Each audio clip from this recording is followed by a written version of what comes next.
Meus irmãos, a paz do Senhor, para mim é um grande prazer estar mais uma vez aqui com os irmãos. Nossa finalidade aqui é compartilhar um pouco da palavra do Senhor nosso Deus, e nessa sequência de 26 aulas para nós novos convertidos, falando sobre doutrinas elementares da nossa fé.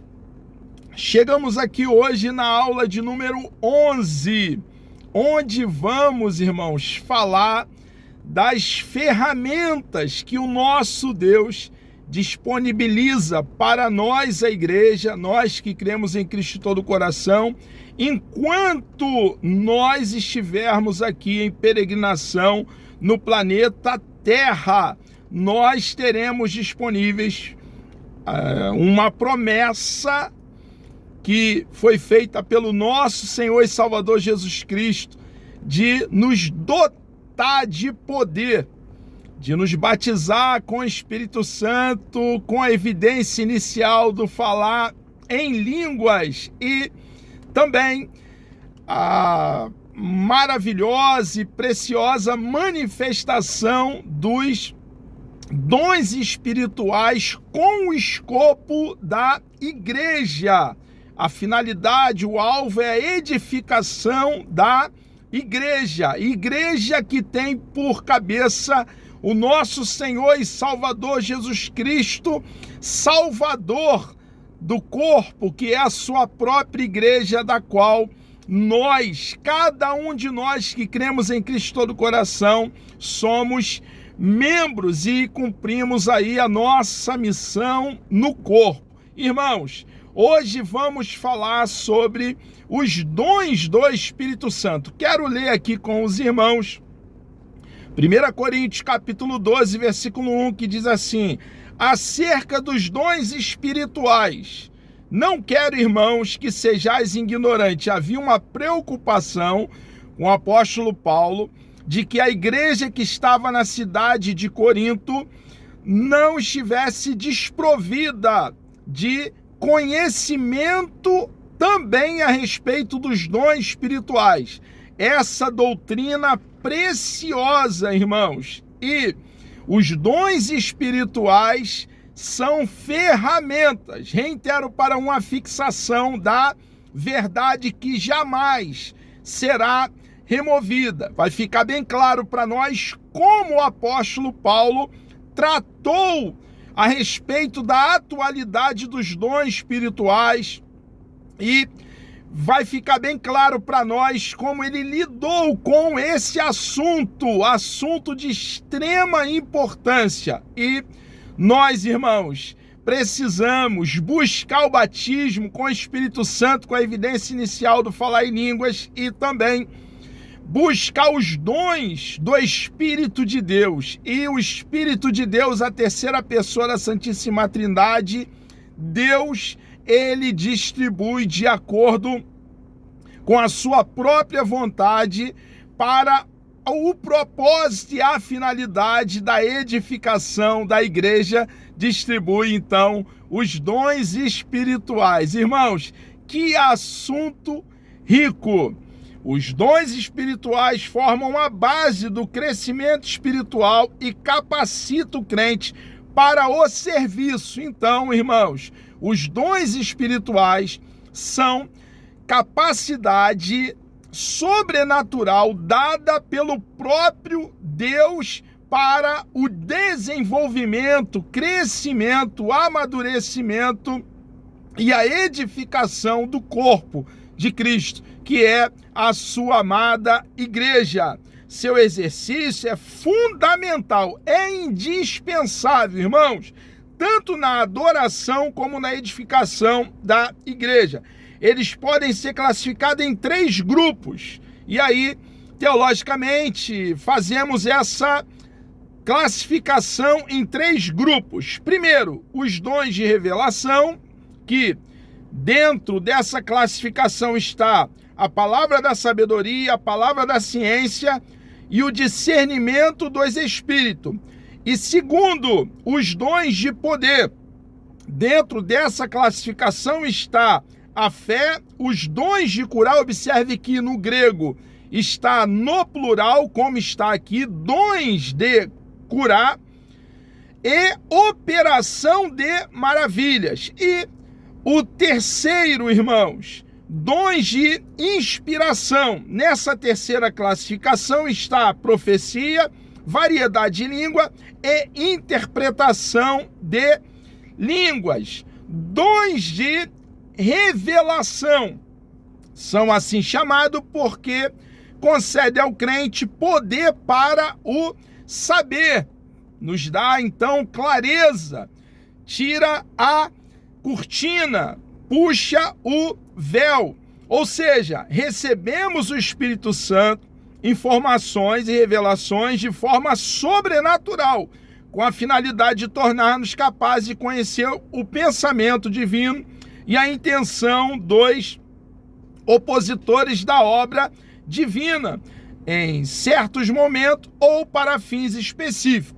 Dentro dessa classificação, temos então a palavra da sabedoria e a palavra da ciência. A palavra da sabedoria é a palavra que, em um momento de grande desafio, sabemos como lidar, como proceder. Nós temos um exemplo, por exemplo, de duas mulheres no Antigo Testamento, em que tiveram filhos e uma das mulheres, o filho morreu.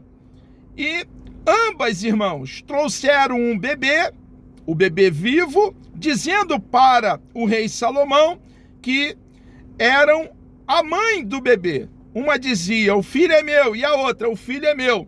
E Salomão, naquele exato momento, ele então recebe aí sabedoria dada por Deus para fundamentar o que é o dom da palavra da sabedoria.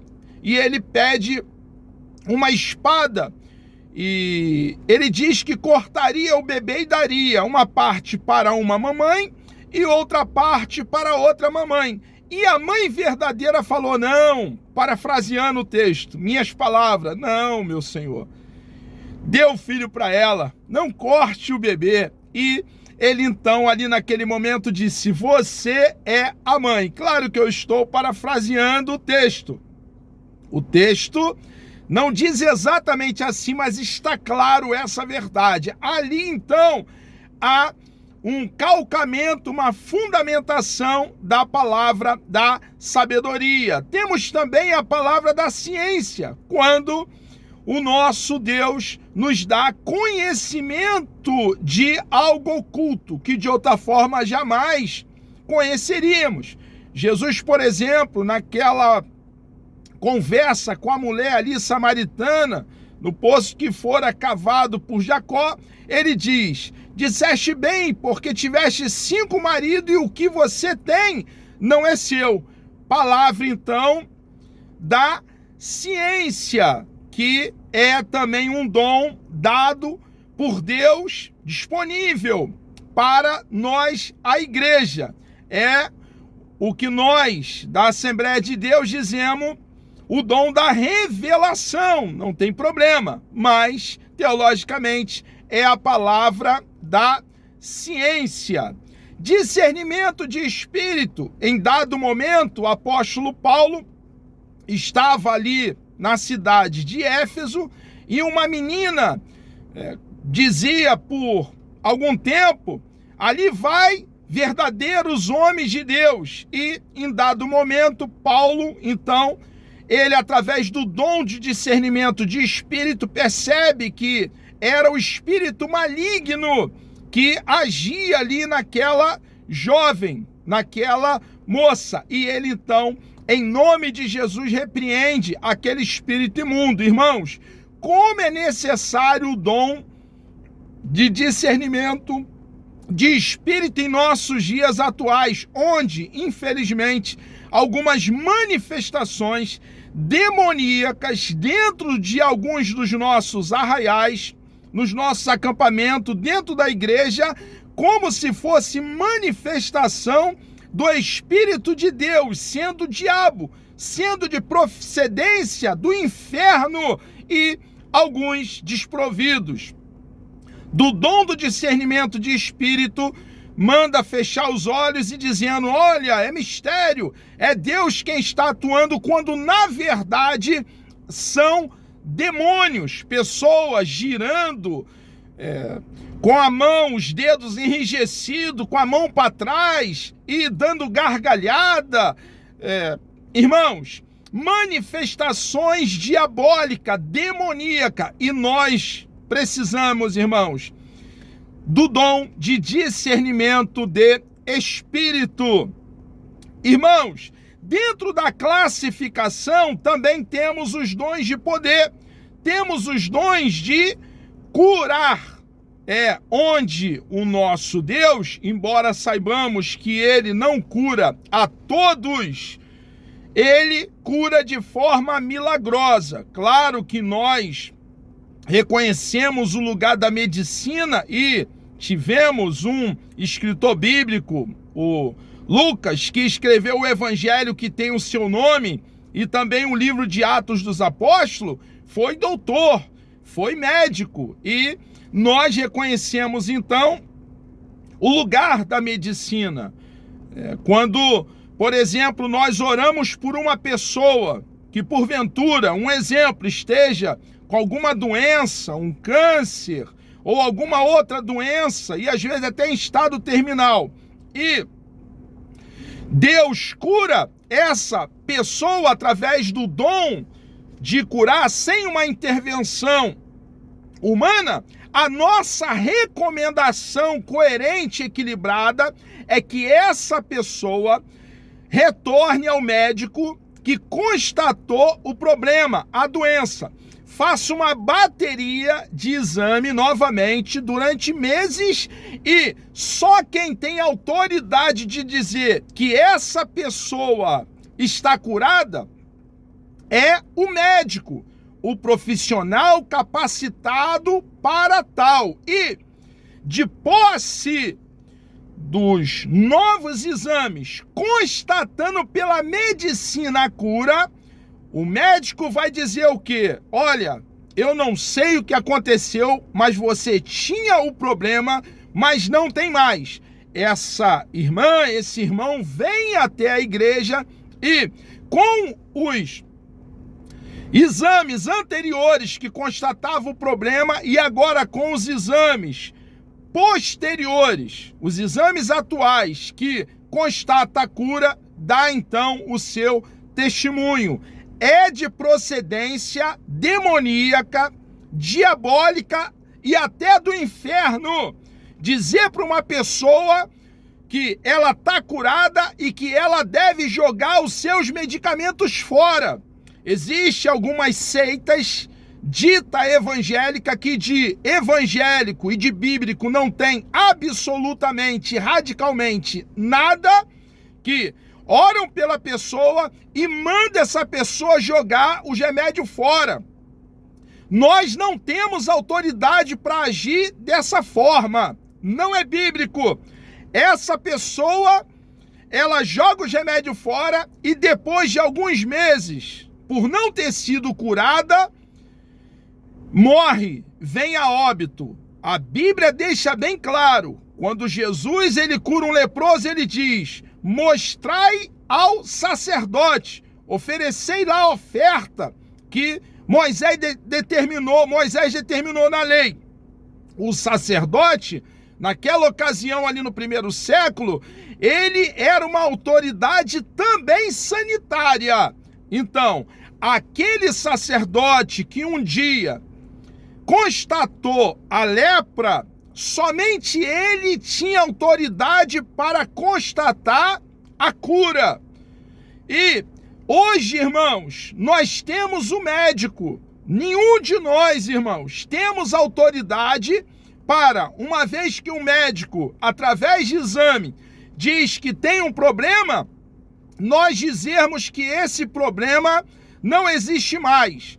Nós podemos orar, o nosso Deus faz milagre hoje, agora, ele é o mesmo ontem, hoje e eternamente, ele é um Deus vivo e todo-poderoso, e por intermédio do dom de cura, ele pode curar milagrosamente e cura.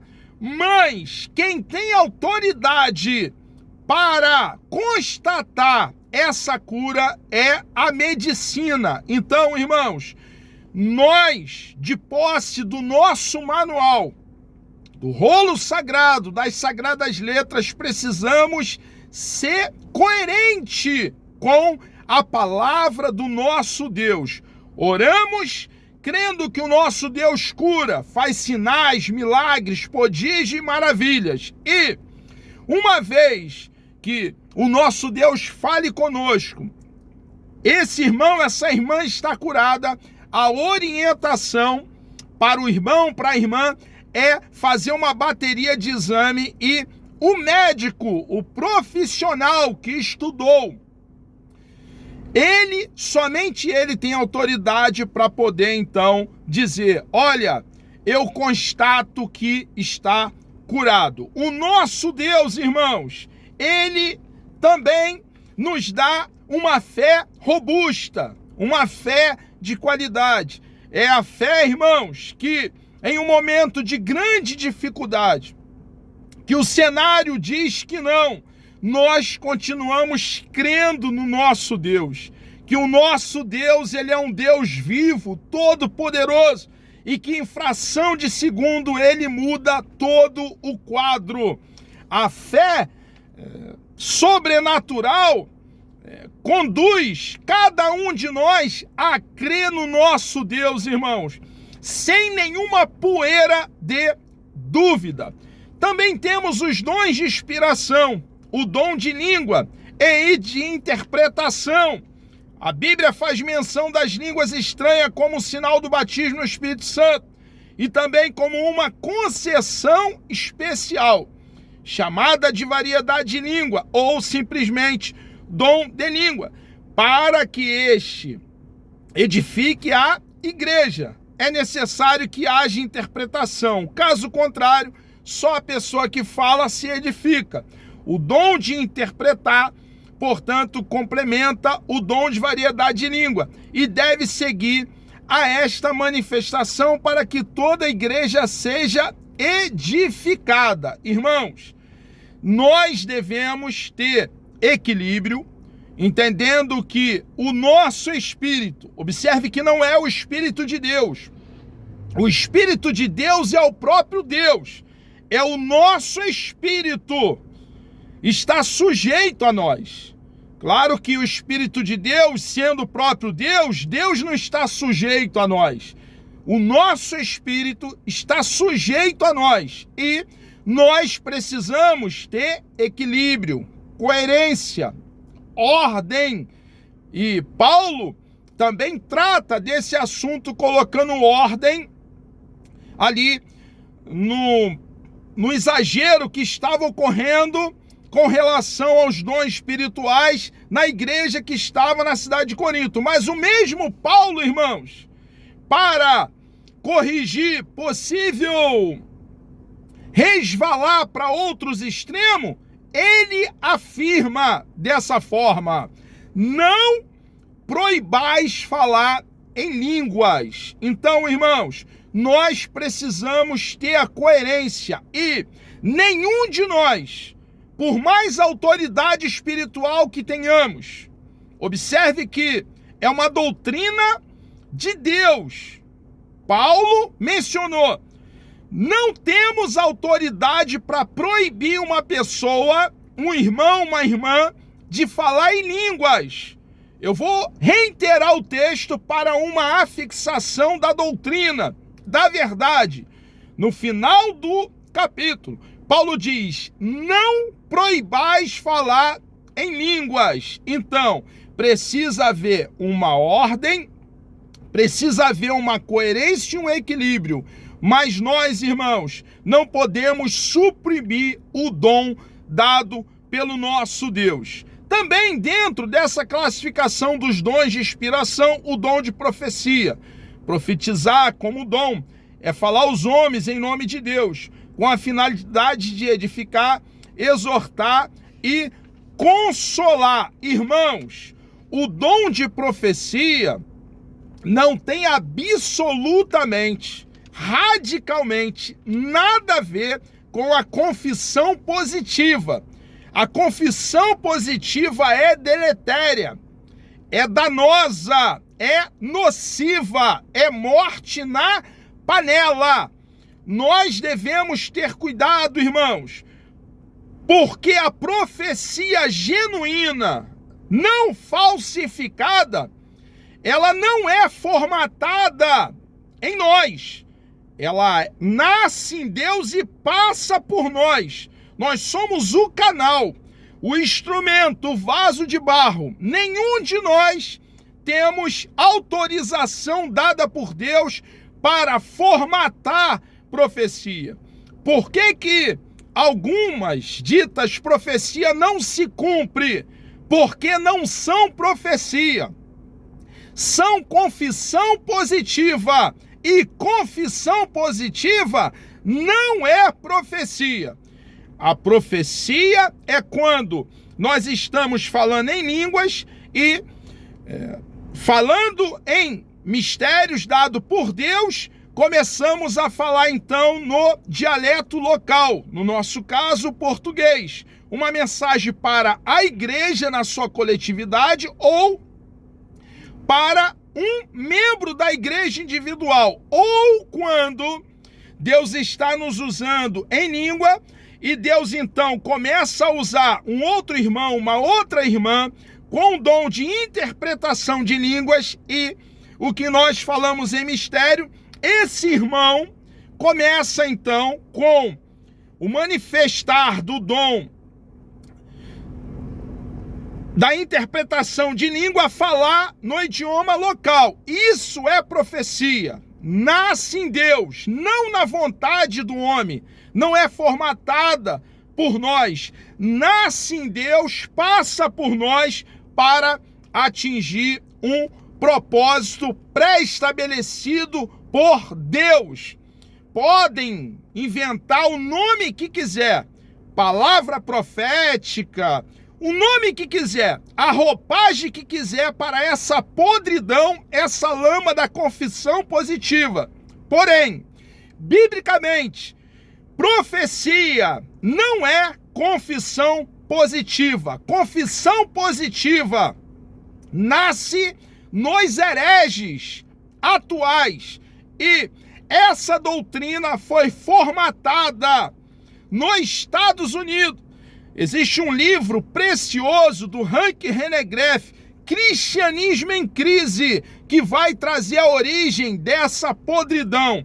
Paulo Romero também escreve Evangélicos em Crise, quando a doutrina chegou aqui no Brasil e as igrejas que abraçaram. Porém, irmãos, nós somos assembleano clássico, somos bíblico e profecia sim, confissão positiva, nunca, irmãos, porque não tem calcamento, fundamento, respaldo bíblico. Nós observamos ainda, irmãos, que com relação aos dons espirituais, precisamos orar a Deus, irmãos, e pedir o nosso Deus. Ore a Deus. Peça os dons de sabedoria, da ciência, do discernimento de espírito. Tenha a sua mente controlada pelo Espírito Santo, a fim de viver sempre em busca dos dons, especialmente os relacionados com o saber. Peça a Deus para ser usado por Ele, mas lembre-se que o exercício dos dons, irmãos, há uma advertência para nós, do nosso professor, nosso comentarista. Não o torna super crente, 1000 vezes não, irmãos, nem mais santo do que os outros, somos santos. Paulo, escrevendo à igreja, estava em Éfeso, ele diz, aos santos que estão em Éfeso, mas santarrões, jamais, nunca, nem mais santo do que os nossos amados irmãos. Meus irmãos, chegamos aqui ao término de mais uma aula para nós novos convertidos, onde falamos sobre os dons espirituais disponíveis a nós, a igreja. Deus me dando vida até lá, querendo, bom Deus, na próxima aula, na aula de número 12, nós iremos falar sobre esse tema precioso, irmão. O fruto do Espírito Santo. Vamos orar? Deus amado, nós louvamos e engrandecemos o teu santo, bendito e precioso nome. Muito obrigado, ó Deus, por essa grande oportunidade que o Senhor nos concede aqui estarmos, ó Pai, compartilhando da tua palavra com verdade. Ó Pai querido, continue nos ajudando, ó Pai. Somos completamente, inteiramente dependentes do Senhor. Ó Pai Santo, Tu és vivo, todo-poderoso, e eu te adoro nessa manhã. Peço uma bênção especial sobre a vida de todos aqueles teus filhos que estarão participando dessa aula. Dê coragem, ó Pai, ânimo, força, batiza com o Espírito Santo, com a evidência do falar em línguas, os novos convertidos, meu Deus, por favor, usa os teus filhos, teus servos, tuas servas, poderosamente. Nós assim oramos e lhe agradecemos por tudo, meu Deus, em nome de Jesus.